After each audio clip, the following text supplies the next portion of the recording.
الحمد لله نحمده ونستعينه ونستغفره ونؤمن به ونتوكل عليه ونعوذ بالله من شرور أنفسنا ومن سيئات أعمالنا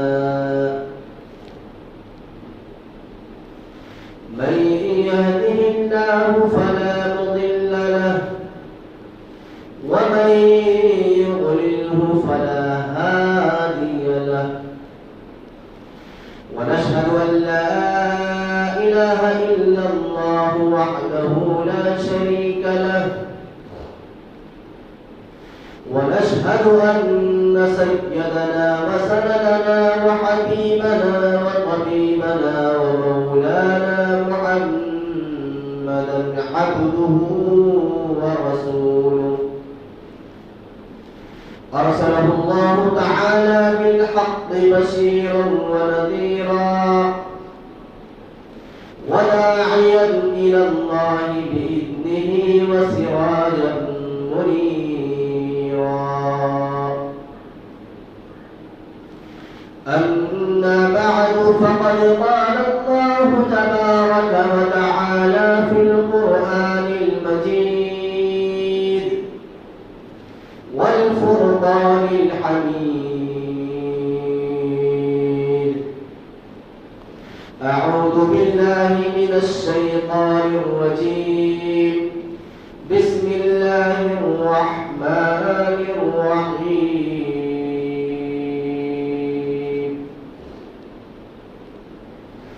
وأنزلنا إليك الذكر لتبين للناس ما نزل إليهم ولعلهم يتفكرون وقال تعالى يضل به كثيرا ويهدي به كثيرا صدق الله العظيم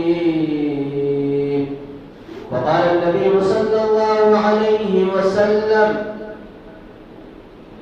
إن الله يرفع بهذا الكتاب أقواما ويضع به آخرين أو كما قال رسول الله صلى الله عليه وسلم رب اشرح لي صدري ويسر لي أمري واحلل عقدة من لساني يفقهوا قولي سبحان ربك رب العزة عما يصفون وسلام على المرسلين والحمد لله رب العالمين.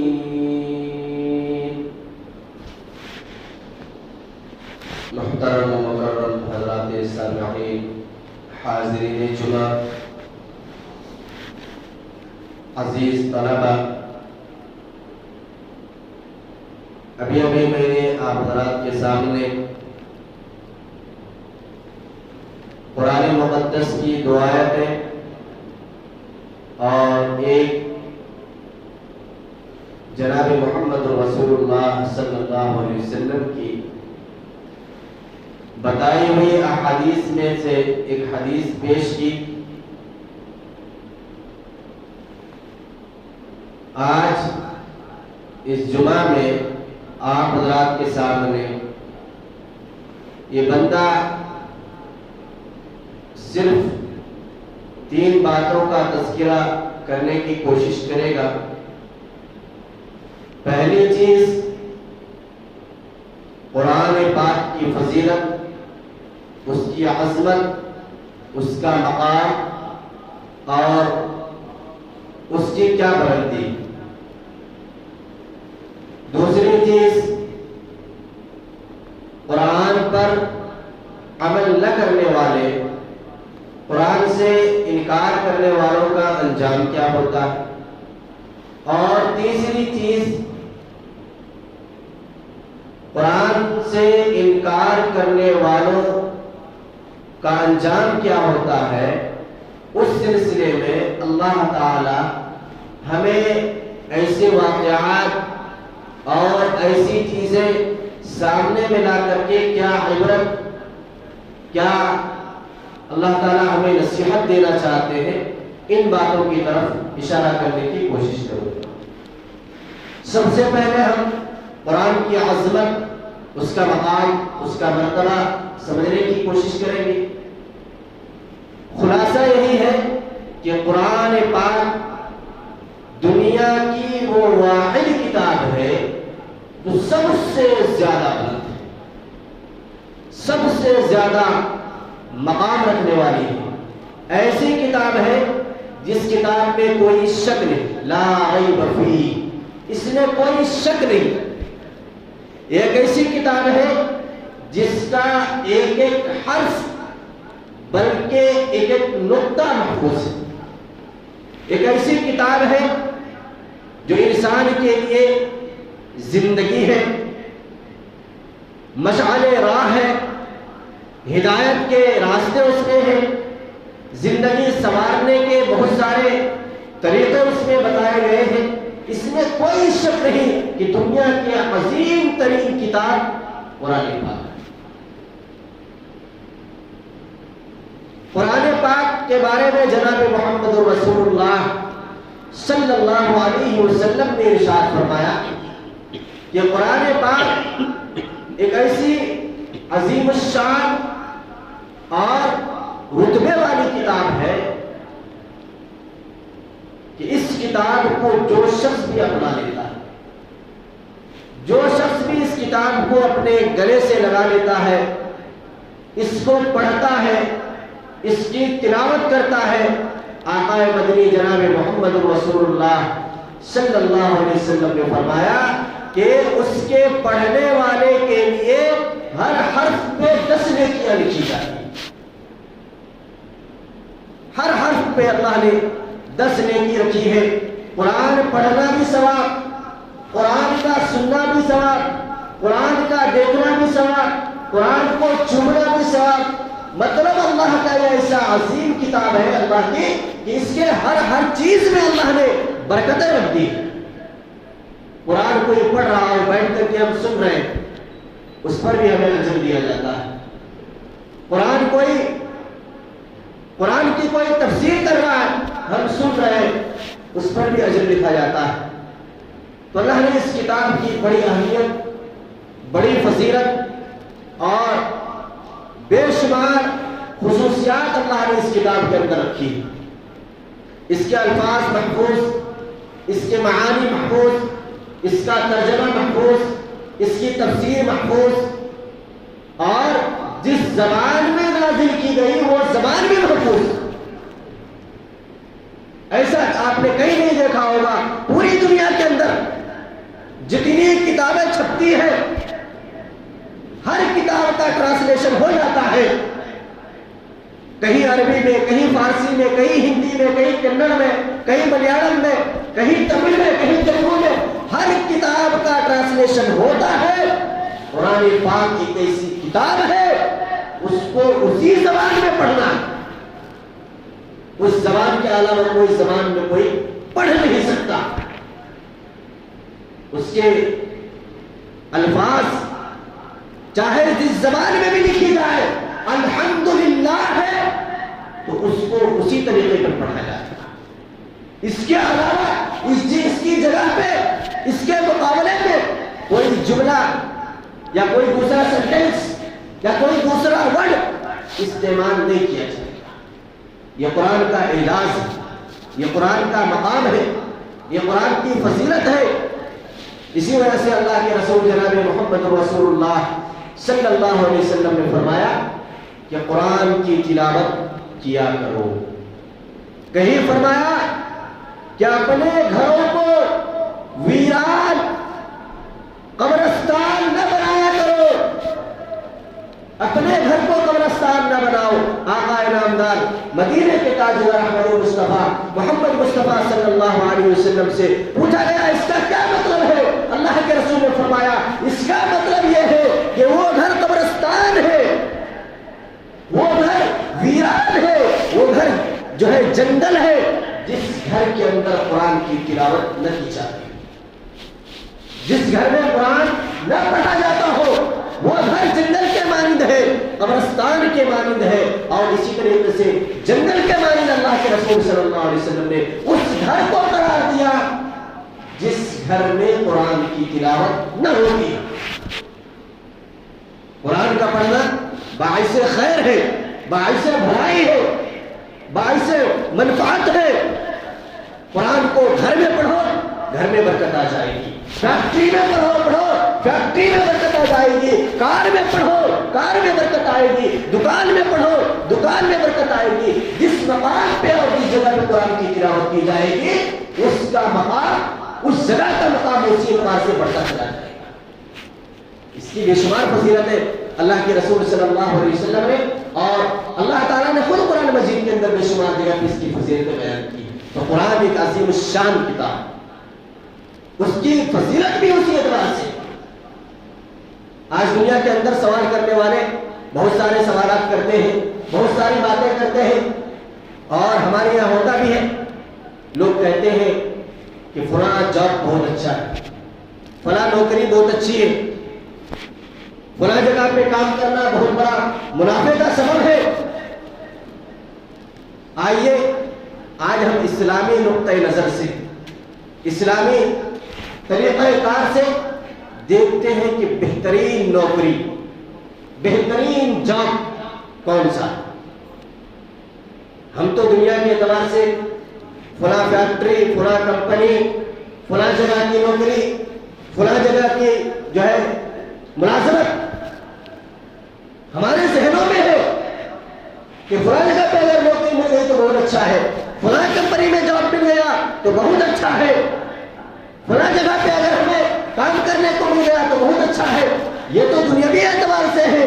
آئیے آج ہم سب مل کر جناب محمد رسول اللہ صلی اللہ علیہ وسلم سے پوچھتے ہیں کہ بہترین جاب کون سا ہے، بہترین نوکری کون سی ہے، بہترین ملازمت کون سا ہے۔ اللہ کے رسول جناب محمد رسول اللہ صلی اللہ علیہ وسلم سے ہم پوچھتے ہیں اور سوال کرتے ہیں، تو آقا نامدار مدینہ کے تاجدار احمد مصطفیٰ محمد مصطفیٰ صلی اللہ علیہ وسلم فرماتے ہیں کہ بہترین جاب، بہترین نوکری وہ قرآن پڑھانے کی نوکری، تعلیم دینے کی نوکری ہے۔ اس سے بڑھیا کوئی نوکری نہیں، اس سے بڑھیا کوئی ملازمت نہیں۔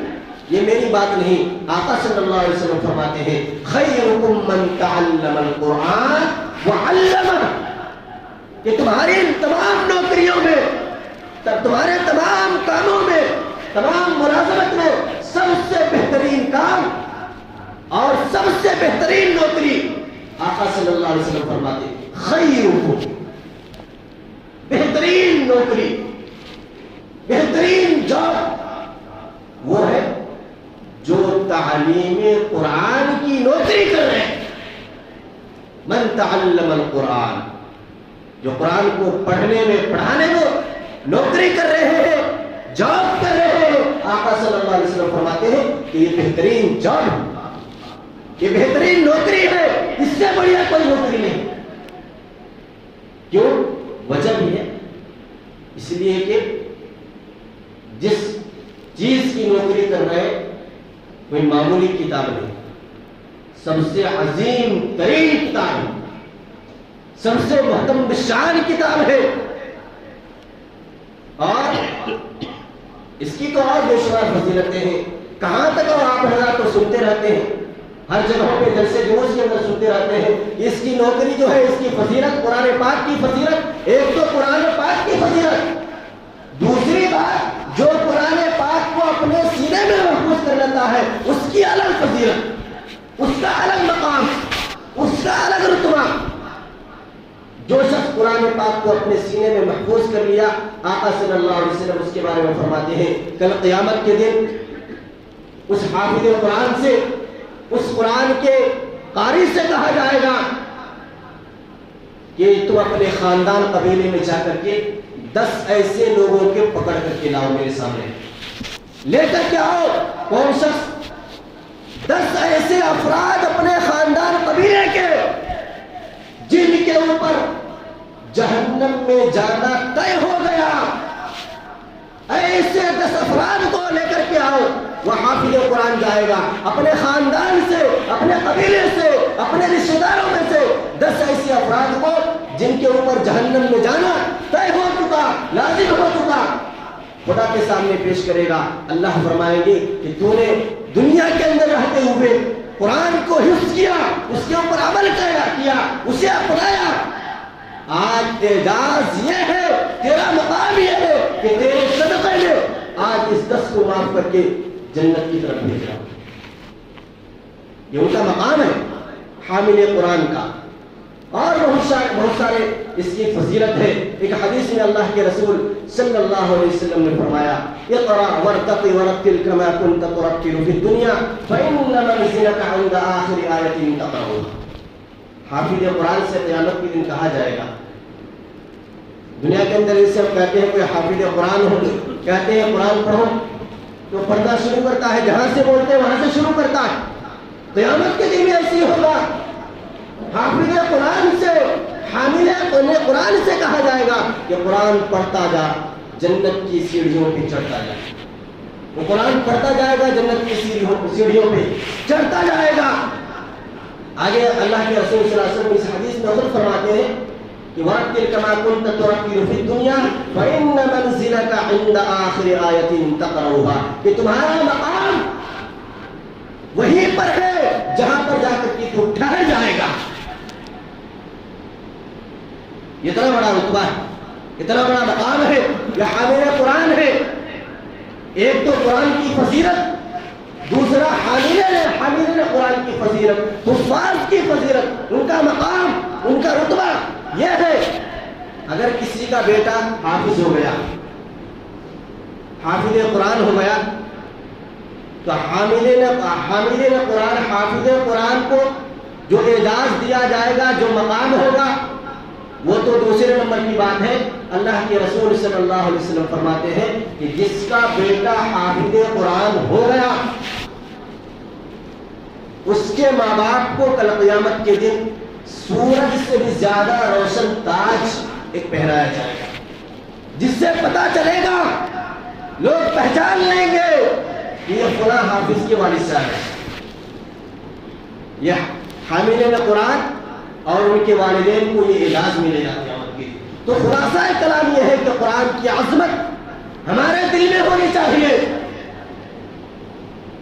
میں نے ابھی بتایا اللہ کے رسول صلی اللہ علیہ وسلم نے حدیث کے اندر ہر مقام پہ ہمیں سنبھالنے کی کوشش کی ہے، اور ہر چیز کا حل، ہر بیماری کا حل، ہر پریشانی کا حل، ہر ایک چیز کا حل قرآن کے اندر موجود ہے۔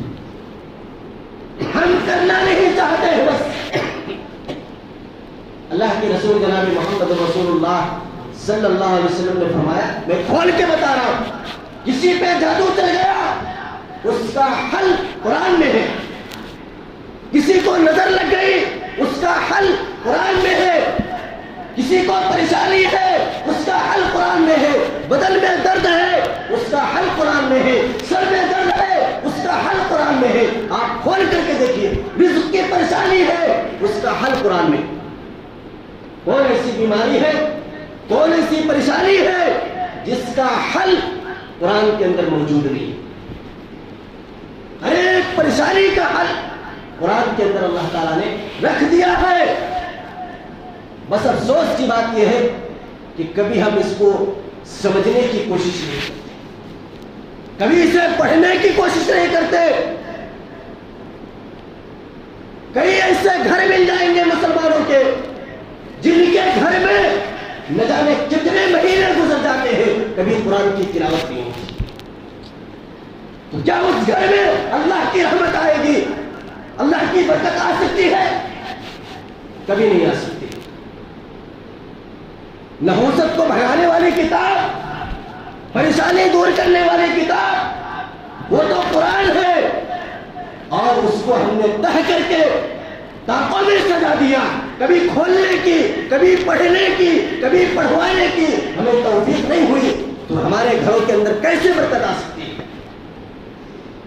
قرآن تو عظیم الشان کتاب ہے، زبان سے پڑھو زبان پاک، آنکھ سے دیکھو آنکھ پاک، کان سے سنو کان پاک۔ کا ہر حصہ پاک ہو جاتا ہے. جس گھر میں پڑھو وہ گھر پاک ہو جاتا ہے, جس دکان میں پڑھو وہ دکان پاک ہو جاتی ہے نحوست سے, پریشانیوں سے. ارے زندہ تو چھوڑ دیجئے, مردے پہ پڑھو, مردے کی اللہ مغفرت کرے. یہ اس کا مقام ہے, یہ اس کا رتبہ ہے. ہم نے اس کو سمجھا ہی نہیں کہ قرآن ہم سے چاہتا کیا ہے. قرآن پاک صرف مردوں کے لیے نہیں. دکان اوپننگ کیے تو بلا لیے, گھر اوپننگ کیے تو بلا لیے, کوئی انتقال ہو گیا تو بلا کر کے پڑھوا لیے. یہ تو ہے ہی, میں اس سے انکار نہیں کرتا کہ اس میں اس وقت پڑھنے سے برکت نہیں آئے گی, لیکن برکت تو آئے گی. دوسرے اوقات میں ہم کیوں برکت لینا نہیں چاہتے؟ دوسرے وقت میں قرآن کی تلاوت کیوں نہیں کرتے؟ ہر وقت برکت چاہیے ہمیں, مغفرت ہر وقت چاہیے, پریشانی سے دور ہر وقت رہنا چاہتے. اللہ کے رسول جناب محمد رسول اللہ صلی اللہ علیہ وسلم نے فرمایا ہر شخص پریشان. پوچھئے, کسی کو بھی پوچھئے, حضرت کاروبار نہیں چل رہا ہے, بہت تنگی ہے, بہت پریشانی ہے, کہہ سب رہا ہے, سب کی زبان پہ یہ بات ہے, لیکن نبی نے جو حل بتایا, نبی نے پریشانی سے, رزق کی تنگی سے نکلنے کا جو راستہ بتایا, وہ راستے سے ہم کوسوں دور چلے گئے.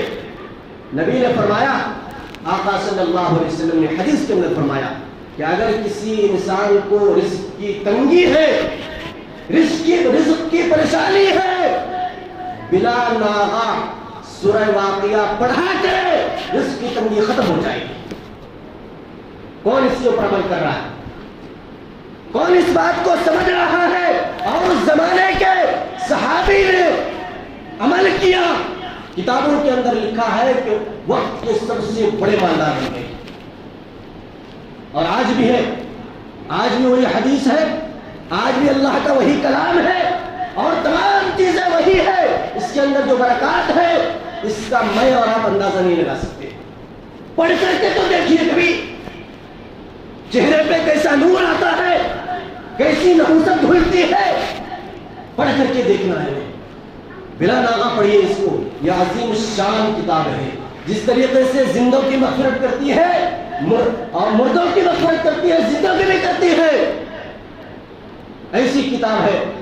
اس کتاب کے اندر کوئی شکلی رائی کے دانے کے برابر بھی کوئی کمی نہیں. اللہ نے اس کو اس طرح محفوظ کیا. میں نے جو آیت پڑھی اس میں اللہ تعالیٰ ایک عجیب و غریب بات ارشاد فرما رہے. میں نے بتایا تھا کہ 3 باتیں میں آج کے جمعہ میں بتانے کی کوشش کروں گا. قرآن کی فضیلت اور قرآن سے انکار کرنے والوں کا انجام, اور تیسری چیز انکار کرنے والے کے بعد اللہ تعالیٰ ہمیں کیا نصیحت دینا چاہتے ہیں, ہمیں سبق کیا ملتا ہے. قرآن پر آنچ اٹھانے والے اس بات کو کان کھول کر کے سن لیجیے سب لوگ. قرآن پر آنچ اٹھانے والے, قرآن کو نیچے گرانے والے اس وقت رہے, اس وقت بھی تھے جو اپنی زبان میں بہت زیادہ ماہر تھے, جس کو عربی دا کہتے ہیں. عرب کے اندر جب قرآن نازل ہوا, عربی زبان میں نازل ہوا, اس وقت بھی قرآن کے اوپر آواز اٹھائی گئی تھی. اللہ نے چیلنج کیا اسی زمانے میں, وَإِن كُنتُمْ فِي رَيْبٍ مِّمَّا نَزَّلْنَا عَلَىٰ عَبْدِنَا فَأْتُوا بِسُورَةٍ مِّن مِّثْلِهِ. اگر تمہارے میں دم ہے, قرآن نے اعلان کیا, طاقت ہے تمہارے میں, تو قرآن جیسی کوئی ایک سورت پیش کر دو, لا کر کے دکھا دو. تم تو عربی جانتے ہو, عربی سے واقف ہو, ایک سورت لا کر کے دکھا دو. قرآن نے اعلان کیا وَدْعُوا شُهَدَاءَكُم مِّن دُونِ اللَّهِ, اور جسے چاہے بلا لو, اللہ کو چھوڑ کر اور اللہ والوں کو چھوڑ کر, جسے چاہو ایک سورت پیش کر دو. قرآن مجید کے 15ویں پارے کے اندر اللہ نے کہا قُلْ لَئِنِ اجْتَمَعَتِ الْإِنسُ وَالْجِنُّ کہ اگر پورے انسان پورے جنات ایک ساتھ جمع ہو جائے اکٹھے ہو جائے اس کیا چیز کے لیے؟ قرآن جیسی ایک صورت پیش کرنے کے لیے. قُلْ لَئِنِ اجْتَمَعَتِ الْإِنسُ وَالْجِنُّ عَلَىٰ أَن يَأْتُوا بِمِثْلِ هَٰذَا الْقُرْآنِ، اس قرآن جیسی کوئی ایک کتاب کوئی ایک صورت پیش کرنے کے لیے پورے انسان پورے جنات جمع ہو جائیں گے، لا یأتون بمثلہ، کبھی نہیں لا سکتے اور لائے بھی نہیں. قاصر ہو گئے سب، گھٹنے ٹیک دیے.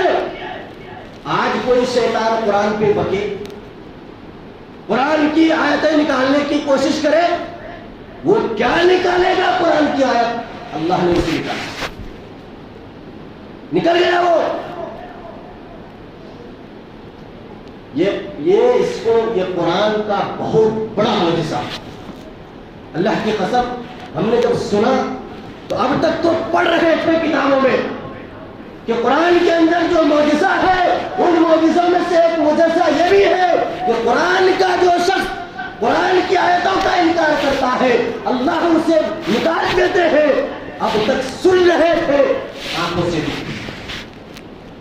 قرآن کا معجزہ ہے، یہ قرآن کے اندر وہ تاثیر ہے، وہ طاقت ہے جو پڑھتا ہے اسے ہلا دیتا ہے اور جو انکار کرتا ہے اسے نکال بھی دیتا ہے. نکال دیا اللہ نے، نکال دیا اللہ نے، یہ کر کے دکھا دیا. ہم سب کے لیے یہ عبرت ہے کہ دیکھ لو، آنکھوں سے دیکھ لو. اور یہ اللہ تعالیٰ قیامت کے صبح تک یہ سلسلہ جاری رکھیں گے ہمارے ایمان کو مضبوط کرنے کے لیے، ہمارے ایمان کو برقرار رکھنے کے لیے.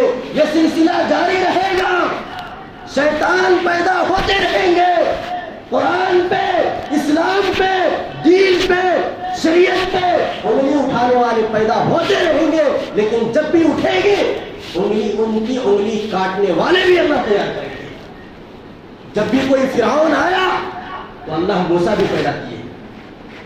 جب فرعون آتا ہے اور فرعون آنے کے بعد اتنا ہی نہیں ہوتا، فرعون کی سرکشی جب حد سے تجاوز کر جاتی ہے، حد سے آگے بڑھ جاتا ہے، تو اس کی سر کوبی کے لیے، سر کاٹنے کے لیے اللہ کسی موسیٰ کو پیدا کرتے ہیں.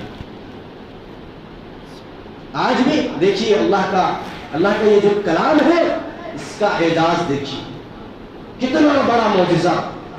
قرآن کو انکار کیا، قرآن کی آیتوں سے انکار کیا، اللہ نے ان کا ذہن اس طرح تبدیل کیا، اس طرح بدلا کہ آج وہ جن کا خاندان، جس کا قبیلہ، جس کا معاشرہ جو پلا بڑھا جوانی پوری گزاری مسلمانوں میں، آج وہ کسی اور کے ساتھ ہے. اتنا ہی نہیں، دنیا تو چھوڑ دیجئے چند دن کی ہے، مرنے کے بعد بھی وہ اپنے خاندان سے جدا ہو گیا.